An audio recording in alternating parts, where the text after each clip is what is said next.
રાહુલ ગાંધીને મળશે અલ્પેશ ઠાકોર। જી હા, દિલ્હી જઈ રાહુલ ગાંધી સાથે તેઓ મુલાકાત કરવાના છે। નારાજગીને લઈ પોતાનો પક્ષ અલ્પેશ ઠાકોર રાખી શકે તેવા સમાચાર સામે આવી રહ્યા છે। મહત્વપૂર્ણ છે કે દિલ્હી ખાતે હમણાં કોંગ્રેસના તમામ નેતાઓના ધામા છે। એક બાદ એક કોંગ્રેસ નેતા દિલ્હી પહોંચી રહ્યા છે અને પોતાના નારાજગીને લઈ વાતચીત કરવાનો પ્રયત્ન કરી રહ્યા છે। ત્યારે વધુ એક નેતા અલ્પેશ ઠાકોર કોંગ્રેસના દિલ્હી જશે અને તે પોતાની નારાજગીને લઈને પક્ષ રાખી શકે તેમ છે। रचना जुड़ाया है हमारे साथ। जी रचना, बताइए कि एक बाद एक कांग्रेस के दिग्गज नेता दिल्ली आ रहे हैं और वो भी राहुल गांधी से बात करने चाह रहे हैं। क्या नाराजगी है, क्या ज्यादा समाचार प्राप्त हो रहे हैं? देखिए, जिस तरीके से ये खबरें सामने आ रही थी कि कांग्रेस से अल्पेश ठाकुर की जो नाराजगी है वो बढ़ती जा रही है, और इसी बीच अगर आपको हम बता दें कि बीजेपी की तरफ से भी उनको एक ऑफर सामने किया गया था, ये बात भी सामने आई थी। उसके बाद आज अल्पेश ठाकुर करीबन 10:30 बजे राहुल गांधी के आवास पर जाकर उनसे मुलाकात करेंगे। अब ये मुलाकात काफी ज्यादा अहम मानी जा रही है, क्योंकि जिस तरीके से अल्पेश की नाराजगी कांग्रेस से बढ़ रही थी और इस बीच बीजेपी का जो ऑफर मिला था, उसके बाद आज ये जो मुलाकात हो रही है ये काफी ज्यादा अहम मानी जा रही है। 10:30 बजे जब वो मुलाकात के लिए पहुंचेंगे तब पता चल पाएगा कि किस तरीके की क्या बातें वो करना चाहते हैं या किस तरीके की चर्चा वहां होती है। क्योंकि जिस तरीके से कल हमारी जिग्नेश मेवानी से भी बात हुई थी, तो जिग्नेश का कहना था कि अल्पेश बीजेपी में नहीं जाएंगे, और उसी बीच आज अल्पेश खुद राहुल गांधी से मुलाकात करने के लिए पहुंचे। तो हो सकता है कि जो नाराजगी थी, जिस भी मुद्दे को लेकर नाराजगी थी, वो नाराजगी यहाँ खत्म हो जाए और एक बार सब चीजें जो ठीक है वो ठीक हो जाए यहाँ पर। तो ये देखने वाली बात होगी कि बैठक के बाद क्या कुछ अल्पेश आकर बताते हैं, क्या कुछ निकलता है इस बैठक का नतीजा। जी रचना, जानकारी के लिए शुक्रिया। महत्वपूर्ण समाचार जो सामे आवी रह्या छे। 10:30 કલાકે અલ્પેશ ઠાકોર રાહુલ ગાંધી સાથે મુલાકાત કરશે। ઉલ્લેખનીય છે કે તેમને બીજેપીમાંથી મળેલી ઓફર અને સાથે જ પક્ષને લઈને નારાજગી છે તે મુદ્દે મહત્વપૂર્ણ ચર્ચા વિચારણા હાથ ધરવામાં આવશે। લોકસભા ચૂંટણી પહેલા અલ્પેશ ઠાકોરની નારાજગી સામે આવી છે, ત્યારે આજે દિલ્હીમાં અલ્પેશ રાહુલ ગાંધી સાથે મુલાકાત કરવાના છે। દિલ્હી જતા પહેલા અલ્પેશ ઠાકોરે ન્યૂઝ 18 ગુજરાતી સાથે પેટ છૂટી વાત કરી। ન્યૂઝ 18 સાથેની વાતચીતમાં અલ્પેશ ઠાકોરે પોતાની નારાજગી અંગે તમામ વાતચીત કરી। નારાજગીના કારણો પણ તેઓએ જણાવ્યા હતા।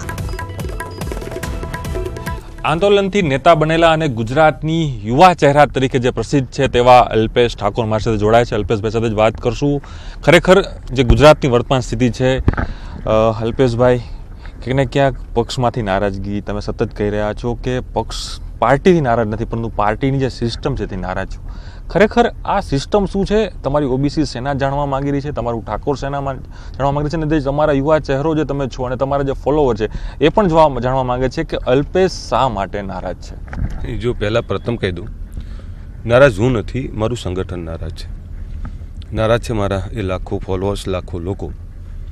એક જે વાત છે અમારી કે પાર્ટીમાં જે સ્થાન મળવું જોઈએ, જે સન્માન મળવું જોઈએ, જે સમર્થન મળવું જોઈએ, એમાં એ ક્યાં બીજી રીતે ક્યાંક ઉણપ આવી રહી છે। વાત હતી કે આ લોકોના પ્રશ્નો માટે રમેશ લડીશું, એમના તમામે જે ગરીબોના પ્રશ્નો છે એ પ્રશ્નોને વાચા આપવા માટે લડીશું। વાત હતી કે આ લોકોને નીચે ગ્રામ સમિતિ, તાલુકા સમિતિ, જિલ્લા સમિતિને પ્રદેશ સમિતિ સુધીમાં છેક ત્યાં સુધી આ લોકોને ન્યાય મળે, એમને સન્માન સાથેની જગ્યા મળે, એના માટેનું આગળ લઈ જઈશું। વાત હતી કે આ તમામ લોકોને સાથે રાખી અને જે કંઈ નાના મોટા સૈદ્ધાંતિક નિર્ણયો છે એમાં પણ આ લોકોને સામેલ કરીશું। વાત એ થઈ કે ના એમના પ્રશ્નો માટે લડવાનું આવ્યું, ના એમને કોઈ જગ્યા આપવામાં આવી, ના એમને કોઈ સમર્થન આપવામાં આવ્યું। ઉલટાનું ક્યાંક શર્મિંદા કરવામાં આવે બચારાઓને, ક્યાંક એમને બદનામ કરવામાં આવે, ક્યાંક હેરાન કરવામાં આવે। આ પ્રકારનો માહોલ જોયા પછી મારો આત્મા ડંખી રહ્યો હતો મને।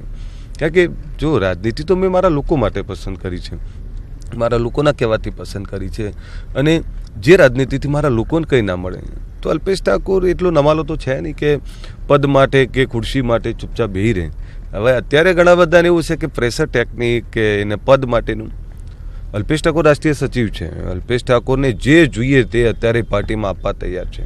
આ અલ્પેશ ઠાકોરનો સવાલ નથી, મુદ્દો છે લોકોનો, અને લોકો માટેની વાત છે। બીજી વાત એ આવે છે કે જે લોકો પદ ને પૈસાની લાલચની વાત કરે છે, તો ચૂંટણી પહેલાં અમે નિર્ણય બીજો કર્યો હોત। આ ઈમાનદારીનો નિર્ણય અમને ડંખ એ આવે છે.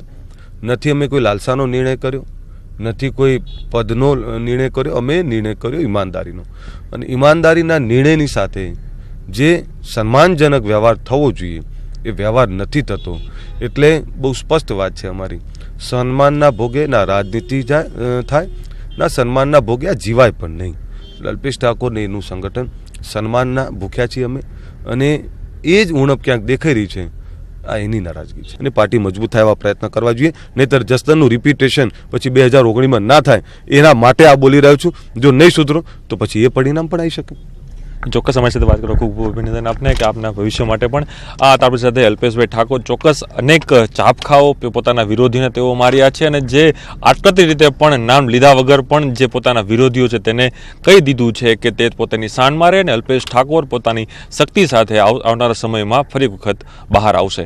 કેમેરામેન મુંજાલ ભટ્ટ સાથે પ્રણવ પટેલ, ન્યૂઝ 18 ગુજરાતી,